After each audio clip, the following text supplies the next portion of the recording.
ನಮ್ಮ ಗೊಲ್ಲ ಸಮುದಾಯದಲ್ಲಿ ಕಾಡುಗೊಲ್ಲ, ಊರುಗೊಲ್ಲ, ಕರಡಿಗೊಲ್ಲ, ರೆಡ್ಡಿಗೊಲ್ಲ, ಹಾವುಗೊಲ್ಲ, ಗಂಗೆಗೊಲ್ಲ ಇತರೆ 10 ಉಪಜಾತಿಗಳಿದ್ದು, ರಾಜ್ಯ ಸರ್ಕಾರ ಕೈಗೊಂಡಿರುವ ಜಾತಿ ಸಮೀಕ್ಷೆಯ ಜಾತಿ ಕಾಲಂನಲ್ಲಿ ಧರ್ಮವನ್ನ ಹಿಂದೂ, ಜಾತಿ ಜಾಗದಲ್ಲಿ ಗೊಲ್ಲ ಹಾಗೂ ಉಪಜಾತಿ ಕಾಲಂ ತಮಗೆ ಇಷ್ಟ ಬಂದ ಜಾತಿಯನ್ನ ಸೇರಿಸಬಹುದು, ಇಲ್ಲದಿದ್ದರೆ ಉಪಜಾತಿಯನ್ನ ಗೊಲ್ಲ ಎಂದೇ ಬರೆಸಬಹುದು ಎಂದು ಜಿಲ್ಲಾ ಬಿಜೆಪಿ ಒಬಿಸಿ ಉಪಾಧ್ಯಕ್ಷ ಮಿಡಗೇಶಿ ಕೃಷ್ಣಮೂರ್ತಿ ತಿಳಿಸಿದ್ದಾರೆ.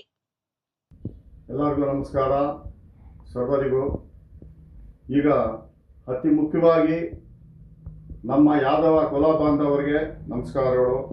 ಈಗ ತಮ್ಮಲ್ಲಿ ಒಂದು ಮನವಿ ಮಾಡೋದೇನು ಅಂದರೆ, ಈ ಕರ್ನಾಟಕ ರಾಜ್ಯ ಸರ್ಕಾರ ಜಾತಿ ಸಮೀಕ್ಷೆ ಅಂತ ಒಂದು ಮಾಡ್ತಾ ಇದೆ.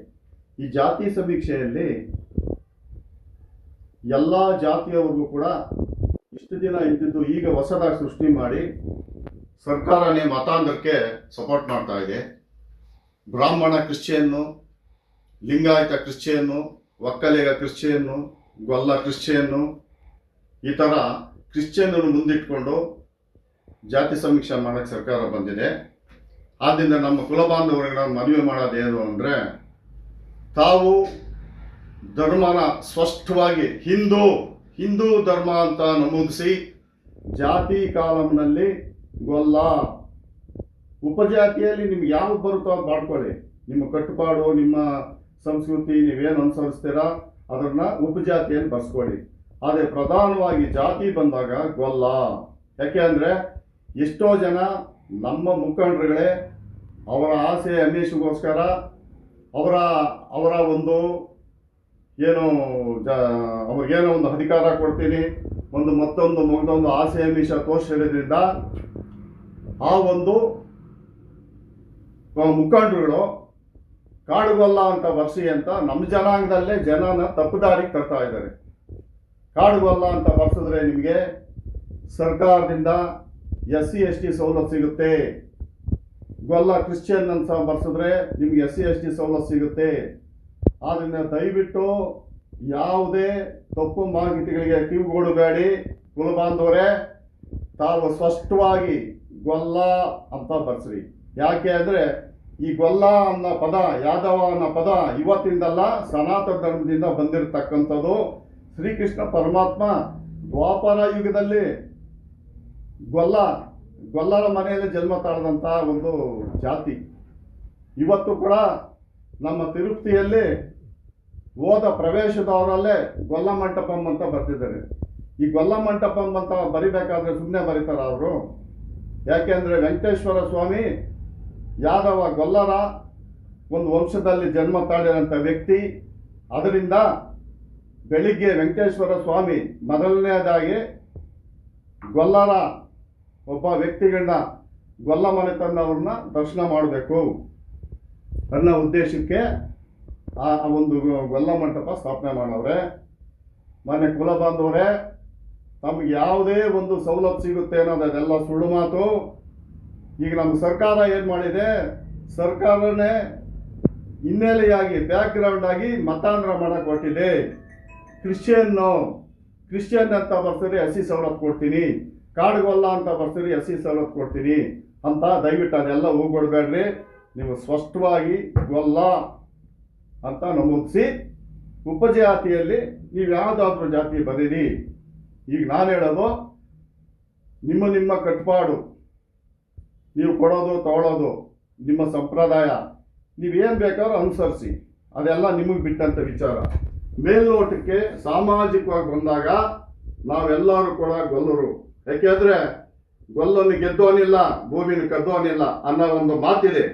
ಅದರಿಂದ ಈ ಯಾದವ ಅನ್ನೋ ಒಂದು ಜಾತಿ ರಾಜಮನೆತನ ಈಗಲೂ ಕೂಡ ನಮ್ಮ ಮೈಸೂರಲ್ಲಿ ಗೊಲ್ಲರ ಆಳ್ವಿಕೆ ಮಾಡ್ತಿರೋದು. ಇಡೀ ಪ್ರಪಂಚದಲ್ಲಿ, ದೇಶದಲ್ಲಿ ಯಾವುದೇ ರಾಜಮನೆತನ ನಶಿಸಿ ಹೋದ್ರೂ ಕೂಡ ನಮ್ಮ ಮೈಸೂರು ಸಂಸ್ಥಾನದಲ್ಲಿ ಗೊಲ್ಲ ಸಂಸ್ಥಾನ ಇವತ್ತು ರಾಜಭಾರ ಮಾಡ್ತಾ ಇದೆ.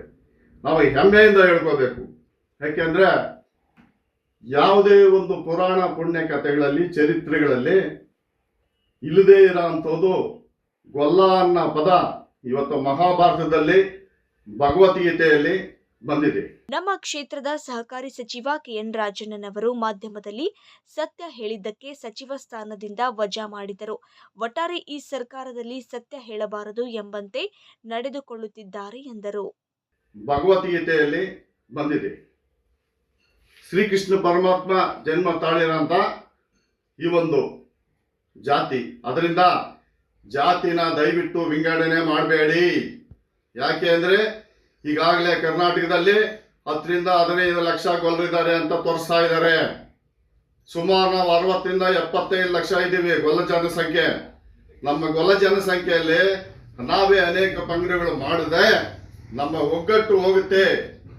ನಾಳೆ ಯಾದವರು, ಗೊಲ್ಲರು ಎಲ್ಲ ಯಾವುದೇ ಉಪಜಾತಿ ಇದ್ರು ಗೊಲ್ಲ ಎಲ್ಲ ಒಂದೇ, ನಾವೆಲ್ಲ ಒಂದೇ. ನೀವು ಯಾವ್ದ ನಿಮ್ಮ ಮನೆಯಲ್ಲಿ ನಿಮ್ಮ ಕಟ್ಟುಪಾಡುಗಳು, ನಿಮ್ಮ ಸಂತೋಷ ಕೊಡೋದು ತಗೊಳೋದು, ನಿಮ್ಮ ಒಂದು ಸಂಪ್ರದಾಯಗಳನ್ನ ನೀವು ಏನಾದರೂ ಮಾಡ್ಕೊಳ್ಳಿ.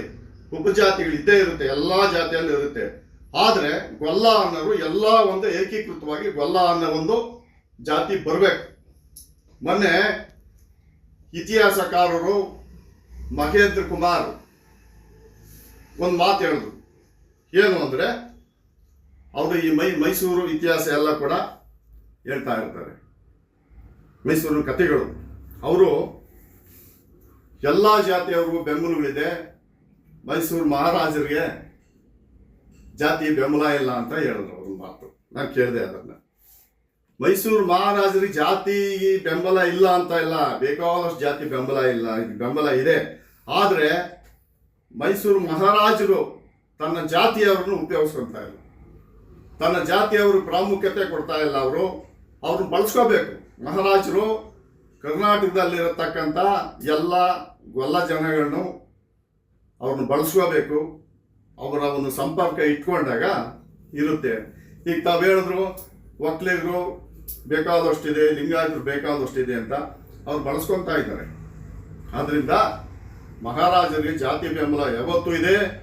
ನಾವು ಕೂಡ ಹೆಮ್ಮೆಯಿಂದ ನಮ್ಮ ಮಹಾರಾಜರು ಸಂಸ್ಥಾನದಲ್ಲಿ ಆಳ್ವಿಕೆ ಮಾಡ್ತಾವ್ರೆ ಅಂತ ನಾವು ಹೆಮ್ಮೆಯಿಂದ ಹೇಳ್ಕೊಂತೀವಿ.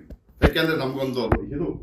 ಆದ್ರಿಂದ ಇಡೀ ದೇಶದಲ್ಲಿ ನಾವು ಬಂದಾಗ ವಿವಿಧ ರಾಜ್ಯದಲ್ಲಿ ಬಿಹಾರ್ ಆಗ್ಬೋದು, ಉತ್ತರ ಪ್ರದೇಶ, ಮಧ್ಯಪ್ರದೇಶ, ಹರಿಯಾಣ, ಡೆಲ್ಲಿ, ಈ ರೀತಿ ಮುಖ್ಯಮಂತ್ರಿಗಳು, ದೊಡ್ಡ ದೊಡ್ಡ ಮಿನಿಸ್ಟ್ರುಗಳು ಎಲ್ಲ ಕೂಡ ಬಂದಿದ್ದಾರೆ.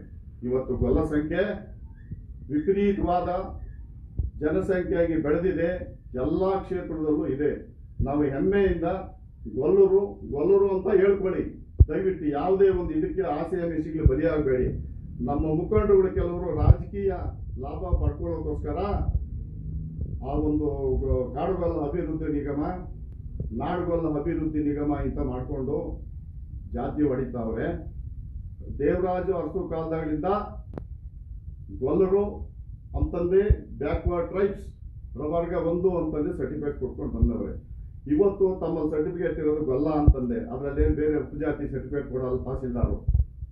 ಏನು ಕಂಟಿನ್ಯೂ ಮಾಡ್ಕೊಂಡು ಬಂದಿದ್ದೀರಾ ಜಾತಿನ ಸರ್ಟಿಫಿಕೇಟಲ್ಲಿ, ಅದನ್ನೇ ದಯವಿಟ್ಟು ಕಂಟಿನ್ಯೂ ಮಾಡಿ. ಯಾವುದೇ ಕಾರಣಕ್ಕೂ ಕಾಡುಗೊಲ್ಲ ಅನ್ನೋ ಶಬ್ದ ಬೇಡ. ಅದು ನೀವು ಅನುಸರಿಸ್ಕೊಳ್ಳಿ, ನಾನು ಬೇಡ ಅಂತ ಹೇಳಲ್ಲ. ಕಾಡುಗೊಲ್ಲ, ನಾಡುಗೊಲ್ಲ. ಈಗ ನಾವು ಉದಾಹರಣೆ ಒಂದು ಹೇಳ್ತೀನಿ. ಶ್ರೀಕೃಷ್ಣ ಪರಮಾತ್ಮನಿಗೆ ಜಾಂಬುವತಿ ಮದುವೆ ಆದರು ಅನ್ನೋ ಒಂದು ಪ್ರತೀತಿ ಇದೆ. ಆ ಜಾಂಬುವತಿ ಕಾಡಲ್ಲಿ ಜಾಂಬುವತಿಗೆ ಜನಿಸಿದಂಥ ಮಕ್ಕಳು ಕಾಡುಗೊಲ್ಲರಾದರು. ರುಕ್ಮಿಣಿ ಅಥವಾ ಸತ್ಯಭಾಮ ಅವರ ಅರಮನೆಯಲ್ಲಿದ್ದ ಅವ್ರು ಜನಿಸಿದವರು ನಾಡುಗೊಲ್ಲರಾದ್ರು ಅನ್ನೋದೊಂದು ಪ್ರತೀತಿ ಇದೆ. ಆದರೆ ಅವ್ರ ತಾಯಿಗಳು ಯಾರೇ ಆದರೂ ಕೂಡ ತಂದೆ ಒಬ್ಬನೇ ಅಲ್ವಾ?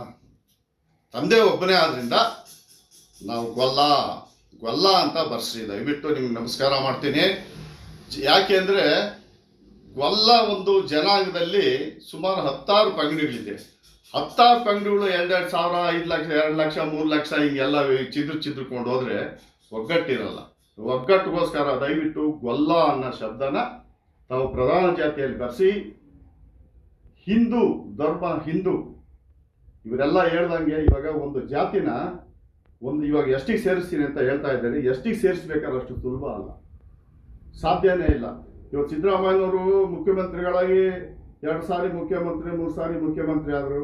ನಾವು ಕುರುಬ ಜಾತಿನ ಎಷ್ಟಿಗೆ ಸೇರಿಸ್ತೀನಿ ಅಂತ ಹೇಳ್ತಾ ಬಂದು ಸಾಧ್ಯ ಆಯ್ತಾ? ಆಗಲ್ಲ, ಅಷ್ಟು ಸುಲಭನಾಗ ಆಗಲ್ಲ. ಅವೆಲ್ಲ ನೀವು ಯಾವುದೇ ಕಾರಣಕ್ಕೂ ಕೂಡ ಅವನ್ನು ಪರಿಗಣಿಸಬೇಡಿ. ತಾವು ಮತ್ತೊಂದೇ ಮಗುದಂಬೆ ನಮಸ್ತಿ ಮಾಡಿ ಹೇಳ್ತೀನಿ. ಗೊಲ್ಲ ಅಂತ ಬರ್ಸ್ರಿ. ಒಗ್ಗಟ್ಟಿರುತ್ತೆ. ನಾನು ಯಾರಿಗೂ ಯಾವುದೇ ಒಂದು ಮನಸ್ಸು ನೋವಾಗ ಅಂತ ಮಾತು ನಾನು ಇವತ್ತು ಹೇಳ್ತಾ ಇಲ್ಲ. ಕಾಡುಗೊಲ್ಲರು, ಕರಡಿಗೊಲ್ಲರು, ಗಂಗೆಗೊಲ್ಲರು, ಹಾವುಗೊಲ್ಲರು ಅಥವಾ ಮುಂತಾದ ಗೊಲ್ಲರುಗಳವ್ರೆ, ಅವರೆಲ್ಲ ನಿಮ್ಮ ಸಂಪ್ರದಾಯಗಳು ನೀವು ಪಾಲನೆ ಮಾಡ್ಕೊಳ್ಳಿ. ಕೊಡೋದು, ತಗೊಳ್ಳೋದು, ಮತ್ತು ಏನೇನಿದೆ ಕಾರ್ಯಕ್ರಮಗಳು, ದೇವರು, ದಿಂಡು, ಅವೆಲ್ಲ ಕೂಡ ನೀವು ಸಂಪ್ರದಾಯಗಳನ್ನ ನೀವು ಅನುಸರಿಸ್ಕೊಂಡೋಗಿ. ಆದರೆ ಗೊಲ್ಲ ಅನ್ನೋ ಶಬ್ದನ ಎಲ್ಲರೂ ಈಕ್ವಲ್ಲು. ಇವಾಗ ಊರುಗಲ್ಲ, ನಾಡುಗಳು ಎಲ್ಲರೂ ಸೇರಿ ಗೊಲ್ಲರೆಲ್ಲ ಒಂದೇ. ಇಡೀ ರಾಜ್ಯ ದೇಶದ ಗೊಲ್ಲರೆಲ್ಲ ಒಂದೇ. ಆ ಒಂದು ಜಪ ಮಾಡಿ ಶ್ರೀಕೃಷ್ಣ ಪರಮಾತ್ಮನಿಗೆ. ಯಾಕೆಂದರೆ ಇವತ್ತು ಕೂಡ ಪ್ರತಿಯೊಬ್ಬರೂ ಕೂಡ ಪೂಜೆ ಮಾಡೋ ಅಂಥ ದೇವರು ಆ ಜಾತಿಯಲ್ಲಿ ಹುಟ್ಟಿರೋದು ಹೆಮ್ಮೆ ಅಂತ ನಾವು ಹೇಳ್ಕೋಬೇಕು. ಅದರಿಂದ ಗೊಲ್ಲರು ಅಂತ ಶ್ರೀ ಮಾನ್ರೆ. ಮತ್ತೆ ಇನ್ನೊಂದು ಶಬ್ದನ ನಾನು ಹೇಳ್ತೀನಿ. ಇವತ್ತು ಪವಿತ್ರವಾದ ಲಿಂಗಾಯತರಲ್ಲಿ, ಅವರಲ್ಲೂ ಕೂಡ ನಮ್ಮ ಥರನೇ ಲಿಂಗಾಯತರನ್ನ ಒಡೆಯೋಕ್ಕೆ ಹೋಗಿದೆ ಸರ್ಕಾರ. ಲಿಂಗಾಯತರು ಹಿಂದೂಗಳಲ್ಲ. ಲಿಂಗಾಯತ ಅನ್ನೋದೊಂದು ಜಾತಿ ಅಲ್ಲ, ಧರ್ಮ. ತಪ್ಪದು. ಯಾಕೆಂದ್ರೆ ಕ್ರಾಂತಿಕಾರಿ ಬಸವಣ್ಣನವರು ಅವರು ಕೂಡ ಎಲ್ಲ ಧರ್ಮನೂ ಕೂಡಿಸಿ ಹಿಂದೂ ಧರ್ಮ ಬೆಳೆಸಬೇಕು ಅಂತ ಹಿಂದೂ ಧರ್ಮಕ್ಕೋಸ್ಕರ ಶ್ರಮಿಸಿದಂಥ ಮಹಾನ್ ಮಾನವತಾವಾದಿ ಕ್ರಾಂತಿಕಾರಿ ಶಿವಶರಣ, ಶಿವನ ಪರಮಾಪ್ತ ಭಕ್ತ ಬಸವಣ್ಣ. ಬಸವಣ್ಣನಿಗೆ ಅನುಯಾಯಿಗಳು ಸಾವಿರಾರು ಜನ ಇದ್ರು ಅವತ್ತು. ಆದರೆ ಬಸವಣ್ಣ ಶಿವನ ಆರಾಧಕರು. ಆದ್ದರಿಂದ ಲಿಂಗಾಯತರು ದಯವಿಟ್ಟು ತಮ್ಮ ಜಾತಿಯಲ್ಲಿ ಲಿಂಗಾಯತರು ಅಥವಾ ವೀರಶೈವ ಲಿಂಗಾಯತರು ಜಾತಿ ಧರ್ಮ ಹಿಂದೂ. ನಮ್ಮ ಮುಖಂಡರುಗಳು ಹೇಳ್ತಾವ್ರೆ ಲಿಂಗಾಯತರು ಹಿಂದೂಗಳೇ ಅಲ್ಲ ಅಂತ. ಎಷ್ಟು ವಿಪರ್ಯಾಸ! ಲಿಂಗಾಯತರು ಹಿಂದೂಗಳೇ ಅಲ್ಲ, ಹಿಂದೂ ಧರ್ಮದವ್ರು ಅಲ್ಲ ಅನ್ನಂಗಿದ್ರೆ ಇಷ್ಟಲಿಂಗ ಅಂತ ತೆಗೀರಿ ಹಾಕ್ಕೊಂಡಿರೋದು. ರುದ್ರಾಕ್ಷಿ ಮಾಲೆ ಯಾಕೆ ಹಾಕ್ತೀರಾ?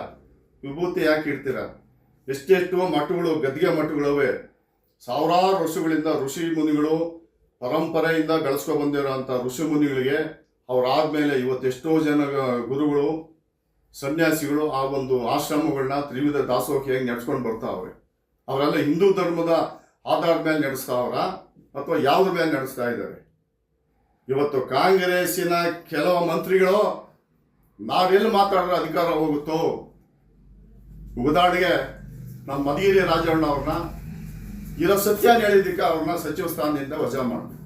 ಆ ರೀತಿ ನಾವೆಲ್ಲಿ ಇವರು ಮಾಡಿದಂಥ ಒಂದು ಆದೇಶನ ತಪ್ಪು ಅಂದರೆ ನಮಗೆಲ್ಲಿ ಕುತ್ತುಂಟಾಗುತ್ತೋ ಅಂತೇಳಿ ಸುಮ್ಮನೆ ಆಗಿದ್ದಾರೆ.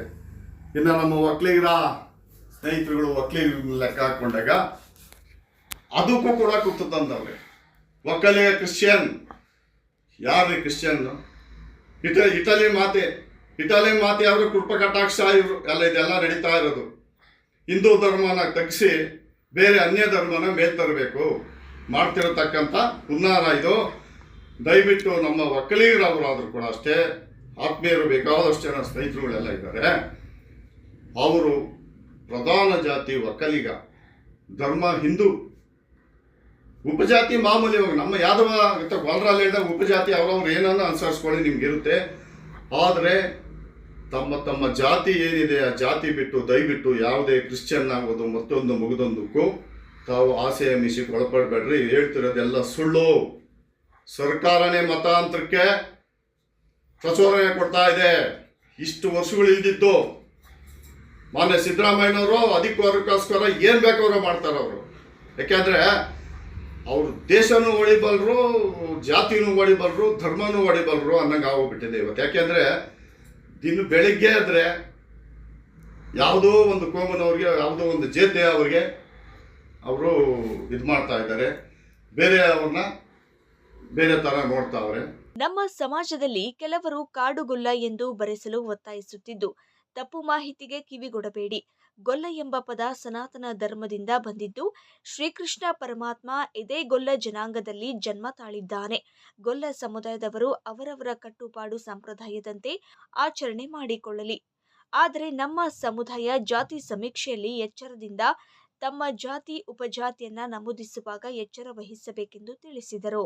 ದಯವಿಟ್ಟು ಜಾತಿ ಸಮೀಕ್ಷೆ ಬಂದಾಗ ತಾವೆಲ್ಲ ಕೂಡ ತಮ್ಮ ತಮ್ಮ ಜಾತಿಯಲ್ಲಿ ಏನು ಹುಟ್ಟಿದ್ದೀರಾ, ಈಗ ಏನು ಜಾತಿ ಅನ್ಸದ್ದೀರಾ, ತಾತ ಮುತ್ತಾತನ ಕಾಲದಿಂದ ನಾವೇನು ನಮ್ಮ ಜಾತಿ ಇದೆ, ನಮ್ಮ ಜಾತಿಯಲ್ಲಿ ಟಿಸಿನಲ್ಲಿ ಏನು ಬರ್ಸಿದ್ದೀರಾ ಆಯಾ ಜಾತಿಗಳನ್ನ ತಾವು ನಮೂದಿಸಿ ಧರ್ಮನ ಹಿಂದೂ ಅಂತ ಮಾಡಿ. ಯಾಕೆಂದರೆ ಅವ್ರವ್ರ ಧರ್ಮ ಅವ್ರದ್ದು. ಮುಸ್ಲಿಂ ಧರ್ಮ ಅವ್ರು ಬರ್ಸ್ಕೊಳ್ಳಿ, ನಮಗೆ ಚಿಂತೆ ಇಲ್ಲ. ಕ್ರಿಶ್ಚಿಯನ್ರು ಅವ್ರ ಧರ್ಮ ಅವ್ರು ಬರ್ಸ್ಕೊಳ್ಳಿ, ಬೌದ್ಧರು, ಸಿಖ್ರು, ಹಿಂಗೆ ಅವ್ರವ್ರ ಧರ್ಮಗಳನ್ನ ಅವರು ಬರ್ಸ್ಕೊಳ್ಳಿ, ಅವರು ಒಪ್ಕೊಂಡು. ಆದರೆ ನಮ್ಮ ಹಿಂದೂ ಧರ್ಮದಲ್ಲಿ ಹುಟ್ಟಿ ಹಿಂದೂಗಳಾಗಿ ನಾವು ಬೇರೆ ಧರ್ಮದ ಹೆಸರು ಹೇಳ್ತೀನಿ ಅಂದರೆ ಅದು ನಮ್ಮ ತಂದೆ ತಾಯಿಗೆ ನಾವು ಜನ್ಮ ತಾಳಿ ಬೇರೆ ತಂದೆ ತಾಯಿ ಹೆಸರು ಹೇಳ್ದಂಗೆ ಆಗುತ್ತೆ. ದಯವಿಟ್ಟು ಯಾವ ಆಸೆ ಮಿಷನು ಬೇಡ. ಮನುಷ್ಯ ಕಷ್ಟಪಟ್ಟು ದುಡಿದ್ರೇನೆ ನಾವು ಅದು ಇದು ತಿನ್ನೋದು. ನಮ್ಗೆ ಅದು ಕೊಡ್ತಾರೆ ಇದು ಕೊಡ್ತಾರೆ, ಆ ಜಾತಿಗೆ ಸೇರಿದ್ರೆ ಆ ಸವಲತ್ತು, ಈ ಜಾತಿಗೆ ಈ ಸೇರಿದ್ರೆಲ್ಲ ಸುಳ್ಳು, ಎಲ್ಲ ಬರೀ ಸುಳ್ಳು. ಯಾವುದು ಹೇಳ್ಬೇಡಿ. ಈ ಸರ್ಕಾರ 1 ವರ್ಷ ಅಥವಾ 2 ವರ್ಷ ಇರ್ಬೋದು, ಇವ್ರು ಇವಾಗ ಆಶ್ವಾಸನೆ ಕೊಟ್ಟವ್ರೆ. ಮತ್ತೆ ಈ ಸರ್ಕಾರ ಹೋದಾಗ ನಾವು ಬರ್ಸ್ತಂಥ ಜಾತಿ ಯಾವತ್ತು ಇದಾಗುತ್ತಾ, ಕೆಲಸ ಮಾಡ್ತಾ ಅವತ್ತು ನಾವು ಪಶ್ಚಾತ್ತಾಪ ಪಡಬೇಕಾಗತ್ತೆ. ದಯವಿಟ್ಟು ಬೇಡ. ನಮ್ಮೆಲ್ಲರಿಗೂ ಹಿಂದೂ ಧರ್ಮ ಇದ್ದವರು ಹಿಂದೂ ಧರ್ಮ ಪಾಲನೆ ಮಾಡಿ ನಿಮ್ಮ ಜಾತಿ ಏನಿದೆ ಅದು ಬರ್ಸಿ ತಾವು ಉತ್ತಮವಾದ ಜೀವನ ನಡೆಸಬೇಕು. ಮತ್ತು ನಮ್ಮ ಯಾದವ ಕುಲ ಬಾಂಧವರಿಗೆ ಮತ್ತೊಂದೇ ನಮಿಸ್ತೀನಿ. 100 ಸಾರಿ ಅವರಲ್ಲಿ ನನ್ನ ವಿನಂತಿ, ದಯವಿಟ್ಟು ಗೊಲ್ಲ ಅಂತ ಬರ್ಸಿ, ಹಿಂದೂ ಜಾತಿ ಬರ್ಸಿ. ಇದರಲ್ಲೇನಾದರೂ ಯಾವಾದರೂ ಕೂಡ ತಪ್ಪು ಅಂಶಗಳು ತಮ್ಗೆ ಅನಿಸಿದ್ರೆ ದಯವಿಟ್ಟು ಕ್ಷಮಿಸಿ. ನಾನು ಯಾವುದೇ ಜಾತಿ ಯಾರದೇ ಪರವಾಗಿ ವಿರೋಧವಾಗಿ ನಾನು ಮಾತಾಡೋದಲ್ಲ. ಸಮಾಜದಲ್ಲಿ ಇವತ್ತು ಉಂಟಾಗಿರತಕ್ಕಂಥ ಗೊಂದಲಕ್ಕೆ ಒಂದು ತೆರೆ ಎಳಿಬೇಕು ಅನ್ನೋ ಉದ್ದೇಶಕ್ಕೋಸ್ಕರ ನಮ್ಮ ಜನಾಂಗಕ್ಕೆ ನಾನು ಕರೆ ಕೊಡ್ತಾ ಇದ್ದೀನಿ. ನಮ್ಮ ಜನಾಂಗದಲ್ಲಿ ಬೇಕಾದಷ್ಟು ಜನ ವಿದ್ಯಾವಂತರು, ಬುದ್ಧಿವಂತರು, ಆಫೀಸರ್ಸು ಬೇಕಾದಷ್ಟು ಜನ ಇದ್ದಾರೆ, ತಿಳಿದಂಥ ವ್ಯಕ್ತಿಗಳು ಎಲ್ಲ ಕೂಡ ದಯವಿಟ್ಟು ಇದನ್ನ ತಾವೆಲ್ಲ ಕೂಡ ಯೋಚನೆ ಮಾಡಿ ಒಂದು ಒಳ್ಳೆ ಸಂದೇಶನ ತಾವುಗಳು ಕೊಡಬೇಕು. ಒಂದು ಒಳ್ಳೆ ಸಂದೇಶನ ಕೊಡಬೇಕು. ಯಾಕೆಂದರೆ ನಮ್ಮ ಜನಾಂಗ ಒಂದೇ. ನಾನು ಆಗಲೇ ಹೇಳಿದ್ನಲ್ಲ, ಗೊಲ್ಲನಿಗೆ ಗೆದ್ದೋನಿಲ್ಲ, ಭೂಮಿನ ಕದ್ದೋನಿಲ್ಲ. ಯಾಕೆಂದರೆ ಆ ಭಗವಂತ ಶ್ರೀಕೃಷ್ಣ ಪರಮಾತ್ಮನ ಸೋಲಿಸ್ತವ್ರು ಇತಿಹಾಸದಲ್ಲಿ ಯಾರೂ ಇಲ್ಲ. ಅದರಿಂದ ತಮಗೆಲ್ಲ ನಮಸ್ಕಾರ ಮಾಡ್ತೀನಿ. ತಾವೆಲ್ಲ ಕೂಡ ಹೇಳಿದ್ದನ್ನು ಅನುಸರಿಸಬೇಕು. ಜೈ ಹಿಂದ್, ಜೈ ಹಿಂದೂ, ಜೈ ಭಾರತ್ ಮಾತಾ ಕಿ ಜೈ.